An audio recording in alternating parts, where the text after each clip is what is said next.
Hi, you're on the Reddit Confessions channel. I was kneeling by the couch, holding a torn garbage bag that had just burst open. My old flannel shirt, a birthday card from 2017, and the charger to a phone I no longer owned spilled across the floor. I wasn't cleaning. I wasn't organizing. I was being erased. Thought I'd help declutter, Faye said, casually leaning against the doorframe with a mug in her hand. Not coffee, not tea. Wine. It was 2:40 p.m. on a Wednesday. I didn't say anything. I just started picking up my stuff, silently trying to decide what was more humiliating, that she tossed my things in a trash bag, or that I still cared. She took a sip and added, "Honestly, Emory, I only like you after a few drinks anyway." It was that sentence. That one sentence. She didn't shout it. She didn't slur it. She said it like she was commenting on the weather. And she laughed. Not a nervous laugh. Not a drunk laugh. A laugh that said she believed it. A laugh that sliced straight through every memory I'd been clinging to. I froze with one hand still on the charger. My body was still. My mind wasn't. I started thinking about the last few months, how she started using words like space and freedom, how she avoided dinner unless there were other people around, how she didn't kiss me goodnight anymore unless I asked. Even then, it felt like charity. I thought about how she started getting texts at 11 p.m. and silencing her phone. How she always showered after coming home, not before bed like she used to. How my name, Emory, went from sweet to sour in her mouth. And then I looked at the bag again. She didn't throw out anything of hers. Just mine. My shirts. My books. My memories. I stood up, still gripping the edge of the bag. My voice didn't shake, not because I was brave, but because I was numb. "I'm done," I said. She tilted her head. "What?" I said, "I'm done. Go pack. You're out." Her smirk evaporated. Just like that. Her wine stayed frozen at her lips. "What's your problem now?" "You laughed," I said quietly. "But I didn't. And I'm tired of being someone you tolerate when you're buzzed. That's not love. That's cruelty." She scoffed. "Oh my God. You're being sensitive again." I was kidding. "You don't joke like that about people you respect." And for the first time in what felt like forever, she didn't have a comeback. Her laugh stopped instantly. After I told her to pack her things, Faye didn't argue. Not really. She just stared at me like I'd interrupted a movie she was enjoying and then walked off. Barefoot, calm, still holding her wine. No tears. No shouting. Just a shrug. That shrug was somehow louder than any slap. I slept on the couch that night, not because I was kicked out, but because I didn't want to lie beside someone who could laugh at me in front of strangers and call it a joke. I stared at the ceiling and thought about all the things I'd missed. All the little signs I swept under the rug just to keep the peace. The next morning, she was gone. No note. No goodbye. Just an empty closet, an open bottle on the counter, and a strange silence in the apartment, the kind that hums in your ears like a warning. I started cleaning. That's what I do when I panic. I fold socks. I organize drawer labels. I clean out dryer lint like it's therapy. I figured I'd wash the bed sheets. Erase the scent of lavender mixed with lies, when I heard a metallic clink in the dryer drum. I reached in. It was a necklace. Not hers. This one was chunky, silver, masculine. A dog tag, actually. But not military. Just engraved. J+F. Trust the fire. My hands went cold. I stared at the tag, turning it over again and again like it would somehow spell my name if I looked long enough. But no. J+F. Not E+F. Not us. I opened her bottom drawer, the one she always told me not to touch because it was just old stuff. I felt like a thief in my own home, but at that point, I was ready to be guilty of anything except being blind. Inside was a folded t-shirt. Not mine. A cologne bottle I'd never worn. And a second toothbrush. I sat on the edge of the bed, holding that dog tag, and finally said it out loud to no one. "She's been bringing someone here." I wanted to scream. I wanted to break something. But instead, I just whispered, "Of course," like it was a punchline I should have seen coming. Because when someone says they only like you drunk, what they really mean is, "You sober? You real?" I can't handle that. But someone else could. Someone who left behind his necklace. Someone who was in my bed. Someone who probably laughed with her when I wasn't around. I wasn't just tired. I was humiliated, overlooked, replaced in my own space. So I did what I never thought I'd do. I picked up my phone and called her mother. And that's when the story took a very different turn. Calling her mother wasn't some revenge tactic. I wasn't looking to expose Faye or get her in trouble. I called because, for 3 years, her mom had been the only one who ever treated me like I mattered. Ruth was sharp, always honest, sometimes too much, but she had a warmth that felt rare in Faye's side of the family. She used to tell me, "You bring balance to her chaos." I guess I thought she'd at least give me some closure. She picked up on the second ring. "Emory? Everything okay?" I nearly choked. I wasn't okay. Nothing was okay. I was sitting in my bedroom holding a stranger's necklace, staring at the empty space in the closet where my wife's things used to be. "I think she's been cheating," I said flat out. "I found a man's necklace. It says J+F, trust the fire. You know anything about that?" Silence. Long enough that I checked to see if the call had dropped. Then, a quiet inhale. "You found it, huh?" That sentence changed the entire rhythm of my heartbeat. "I found it in our dryer, along with a shirt that isn't mine, a toothbrush that isn't mine, and a note she probably thought I'd never read." I hadn't mentioned the note yet, but now I had to. It was taped under the inside of her desk drawer, folded in half like a secret meant for only one set of eyes. It said, "Counting down the days until we don't have to lie anymore.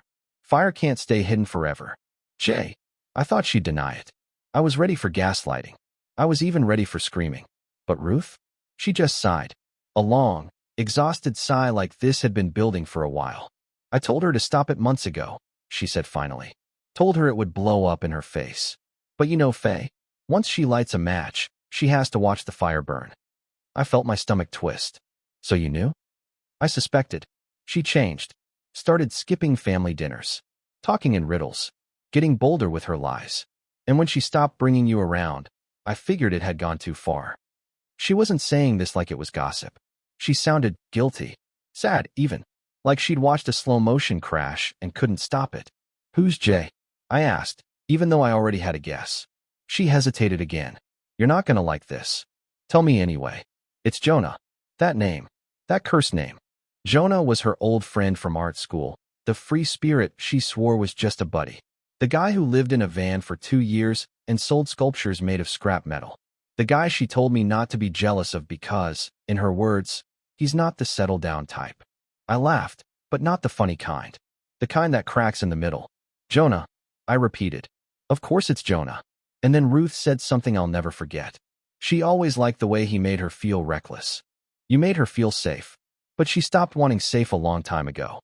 "I'm sorry, Emory. You didn't deserve this." I ended the call. Not because I was angry, but because I realized something. I'd been in love with the version of Faye that didn't exist anymore. The version who wanted stability, loyalty, a future.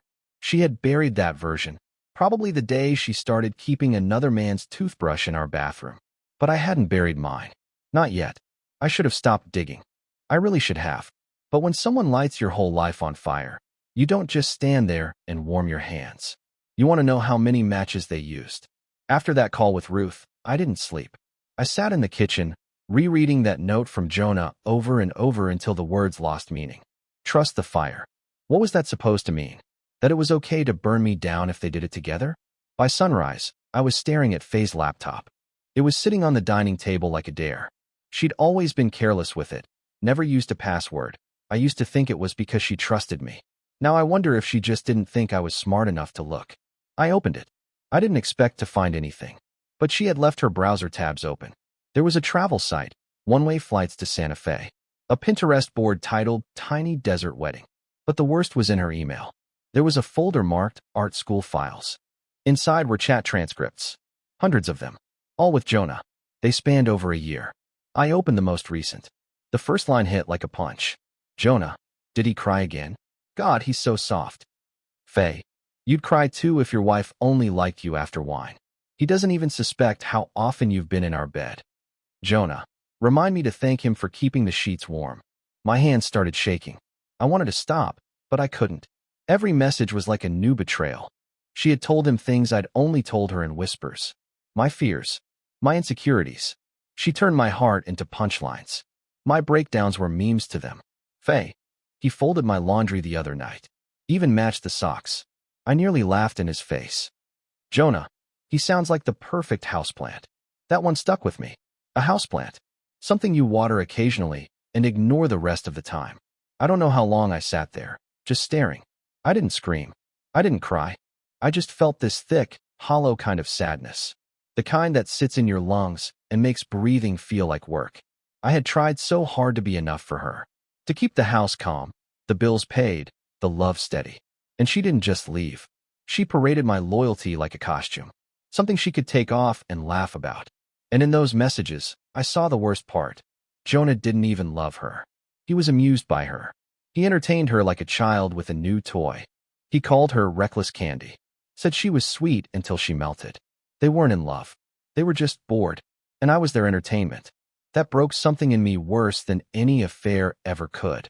Because betrayal hurts. But being laughed at, being dismissed like a joke, that rots you from the inside out.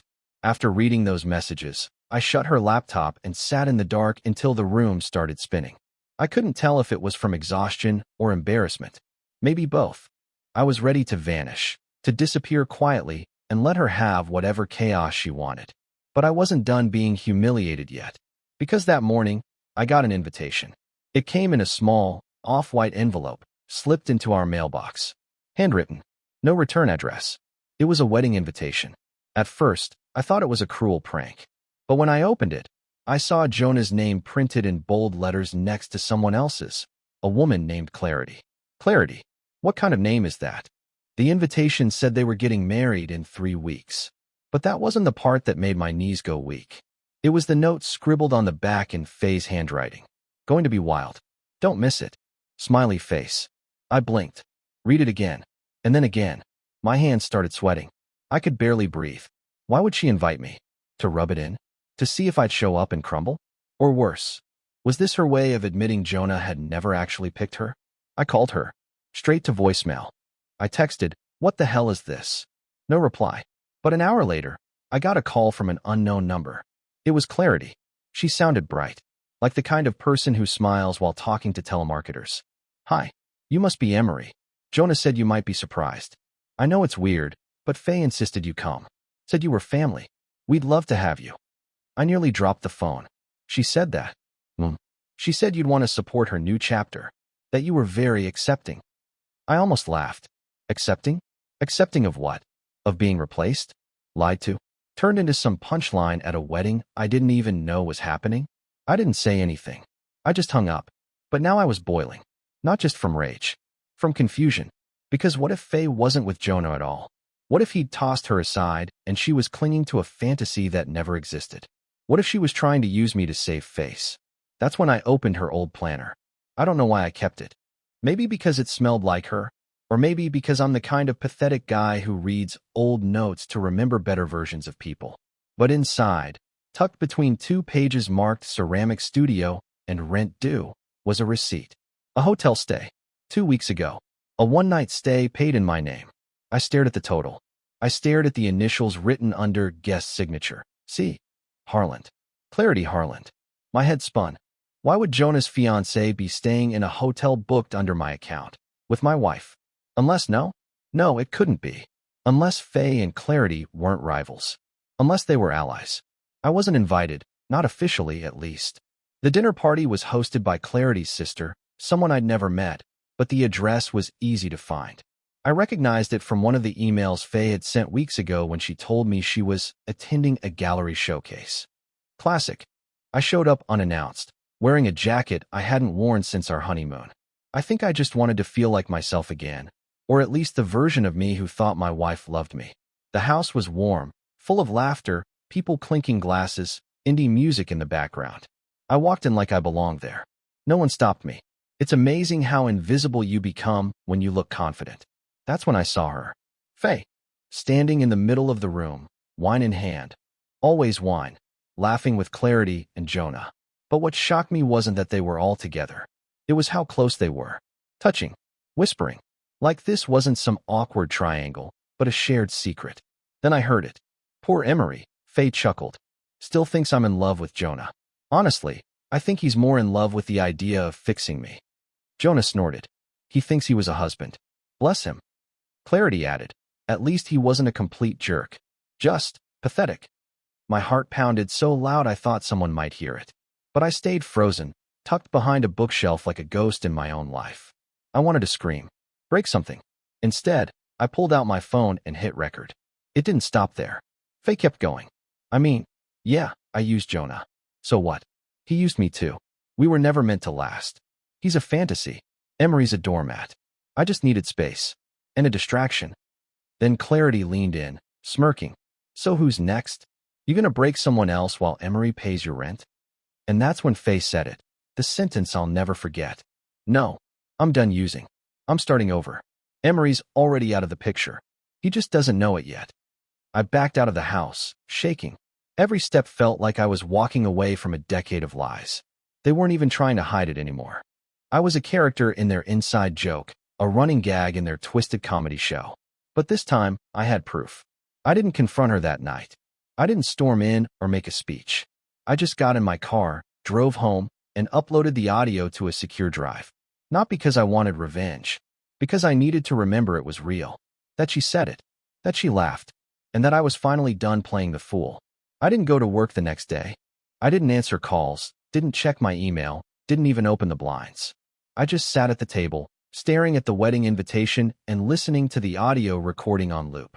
Their voices, so light, so casual, cutting me to pieces without even knowing they were carving into someone still breathing.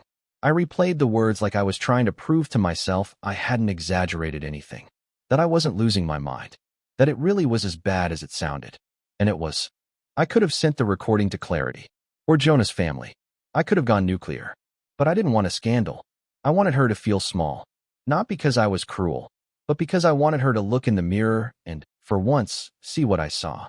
Not the glowing goddess she thought she was, but the hollow shell she'd become. So I wrote her a letter. Not a dramatic, rage-filled monologue. Just facts. The kind that can't be laughed off over a glass of Chardonnay.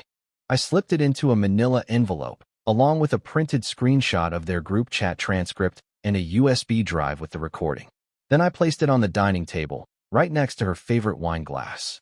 The letter began like this. Faye, you said you only like me after a few drinks. I believed you. Now I finally understand why. Because sober, I see everything. And drunk, I forgave everything.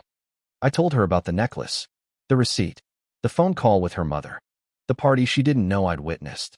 I told her about the look on Jonah's face when Clarity joked that he always chases broken things, and he looked directly at her. Then I ended it with the truth she never expected. You didn't lose me. You just never truly had me. You were always too busy auditioning for people who'd never stay. I was already standing beside you, and you never noticed. I didn't leave my name, just my wedding ring taped to the final page. Then I packed a single duffel bag, left everything else behind. I didn't take the TV or the coffee machine or even the framed photo of us in Maine. Let her stare at it. Let her wonder if anything about it was ever real. Before I left, I took one final look around our apartment. The plants she never watered, the throw pillows she insisted on arranging a certain way, the cracked ceramic vase she swore she'd fix but never did. It all felt like her. Beautiful at first glance, but hollow, chipped, and someone else's mess to clean up. I didn't leave a forwarding address. I just walked out and locked the door behind me. It was the quietest revenge I'd ever imagined, but it echoed louder than screaming ever could. It had been 4 months since I walked out. 4 months of no contact. No mutual friends, no curious texts, no pathetic, "how are you" emails. I changed my number, moved in with my cousin 2 states away, and started working at a local bookstore. The kind with uneven wooden floors, creaky shelves, and a tiny bell above the door that rings every time someone with a broken heart walks in looking for something, even if they don't know what. I wasn't healed. Not completely, but I was lighter. I stopped apologizing for being soft, for loving too deeply, for folding socks and leaving little notes and caring too much.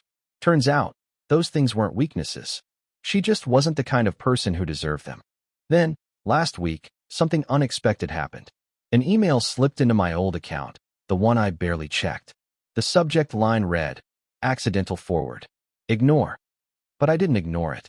It was from Faye. She had meant to send it to Clarity. Inside was a forwarded message from Jonah. And this time, it wasn't romantic. It wasn't mocking. It was brutal. "You're chaos, Faye. You set fires just to feel warm. You used me, used Clarity, and worst of all, you used him. Don't call me again." I stared at the screen for a long time. Not out of revenge or satisfaction, but with this strange, unfamiliar feeling. Like closure. She never replied to my letter. She never apologized. But this accidental glimpse into her unraveling, it told me everything. She didn't win. She didn't float off into the sunset on someone else's arm. She was still running, still burning bridges she didn't know she'd need later. Meanwhile, I had stopped running. I was still, whole, starting over, not out of pain, but out of choice. That night, I reopened the bookstore's little guest journal. People wrote quotes in it sometimes, or thoughts. Without overthinking it, I grabbed a pen and wrote, "Being loved for who you are feels better than being chased for who you pretend to be." I signed it simply, E. I don't know who will read it next, but I hope they do. I hope it finds someone the way peace finally found me. So tell me, what moment in this story hit you the hardest? Was it the necklace in the dryer? The dinner party? The final message? Share your thoughts in the comments. I read every single one. And if you've ever walked away from someone who didn't deserve you, tell us how you rebuilt. Thanks for following Emory's journey, only here on Reddit Confessions. Until next time, choose peace. Always.